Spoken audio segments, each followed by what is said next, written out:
what it means to be free of the limited lower mind, to become a master of the self, to awaken from the shrapnel of personal illusion and come to a place of your greater true self, embarking on a path of attaining wisdom that accompanies heartfelt compassion and the strength of a warrior.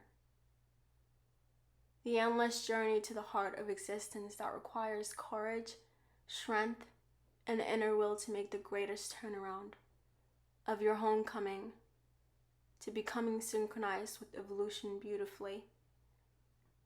Come into the realization that you are an integral part of this earthly dance, loved, accepted, and welcomed.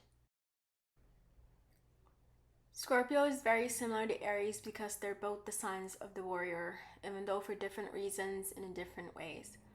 While Aries energy is very much the individual and very egocentric, Scorpio energy is very interesting to say the least. When you think about the ruler of Scorpio, Pluto is all about changes and evolutionary transformation. If North Node in Aries is learning to embrace their separative identity, North Node in Scorpio is learning to cut off what no longer serves and outgrow the old self. The spiritual path is that of the warrior battling the outdated self. Pluto, like Mars, is a cutting agent, but we're not just learning to cut off parts of us that are no longer working, but rather to transform entirely. This transformation doesn't have to be physical, but in extreme cases it could be. Or it could be as simple as the changing of our worldview and our personal values. When you have the South Node in Taurus, you're coming from a very materialistically motivated way of life. Taurus energy is very much about material acquisition. Not only do they have a great sense of self-value, but their survival is also top priority. Some Taurians have hedonistic tendencies because their lives become all about pleasure and comfort. So an unevolved Taurus can be very much out of touch on the more complex matters of life and human spirituality. So with the North Node in Scorpio, your life's purpose becomes to move away from the preoccupation of your physical survival to your soul's spiritual evolution. Alright, so in Avatar, Sam Worthington, who plays the protagonist, Jake Sully, has his North Node in Scorpio. Another perfect example of art imitating life. For the sake of keeping this video short and sweet, I'm going to assume people that come across this video have watched Avatar, just so I can keep the summary short.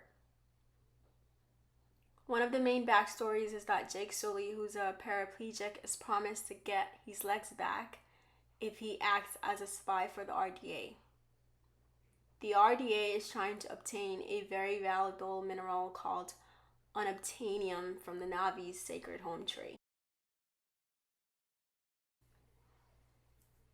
Jake agreeing to act as a spy so he could get his legs back is very South Node in Taurus because of the preoccupation of physical survival.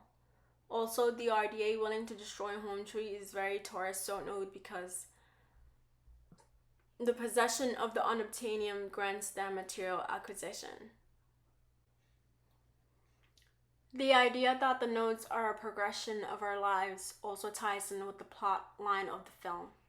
At the beginning, Jake is obviously on the side of the RDA, but later on in the film, as he starts to embark on his North Node in Scorpio, his views about the Navi start to change. He starts to fall in love with the forest, the people, their way of life, their spiritual worldview. So at the end, the most Scorpionic, plutonic thing happens. Jake transforms into his avatar. This is the most literal North Node and Scorpio theme of the entire film. This transformation of the physical self. So a little bit of a backstory while, researching about, I found out that James Cameron apparently wrote an 80-page rough draft of the film back in '94.